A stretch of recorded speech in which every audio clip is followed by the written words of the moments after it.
The guy in the left side of the duplex had moved his brother into the unit. It was kind of eerie, they looked almost identical, only the brother was of shorter and slimmer build. I don't know if his brother had come down to help out with the rent, or just came to visit and stayed. The walls were so thin at that duplex, that you could hear everything that was going on. One day, the tenant came home and his brother was trying to talk him into starting an online store. They would advertise all these exotic things like Persian rugs and drop ship them to their customers.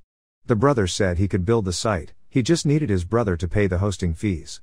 So every day that the tenant was off on a plumbing job, his brother was at home trying to build a .com.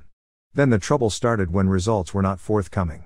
The brother says to the tenant, "Look, I'm trying to learn programming and code this thing myself. You're going to thank me someday when we're on a beach somewhere."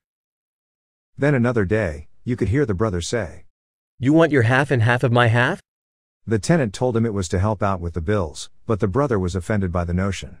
Then the next time the noise came through the walls, the brother was drunk and said he locked the tenant out of their website. In a slurred voice, the brother said, "You're never getting back in there." The tenant said, "How about I kick you out?" I guess the .com was abandoned after that, because you never heard more about it through the walls. Then one day the brother came back and complained to the tenant that he had some mental diagnosis from a doctor, but the tenant told him it was all in his head. Another day, the tenant expected his brother to finally help out with rent and utilities. The brother said, "I applied at BK. I'm sorry that we live in a place where there aren't a lot of jobs." Not long after that, the tenant had told the landlord that he got some plumbing job back in Ohio and was going to break the lease. They loaded up a flatbed, attached it to their truck and got ready to leave. Before they left, the tenant came over and asked me to give the key back to the landlord and a forwarding address for mail.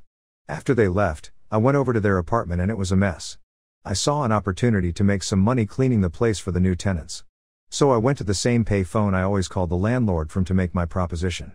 In the past, when he was concerned about how I would pay the rent, I spent days going to the ATM and then got money orders to pay for the whole year. Then I had called him to see if he got it. He rudely cut me off. "You're not getting it back." I told him I didn't want it back, I just wanted to make sure that he got it. Now here I was offering to clean the apartment for a few dollars and he said the new tenants would do so. Then when he came over to my apartment, he couldn't get that key from me fast enough. Both he and his wife were different from when they first showed me the apartment. If anything, I was a great tenant, I kept up my end of the lease including paying in full and cutting the grass. I just didn't understand the change.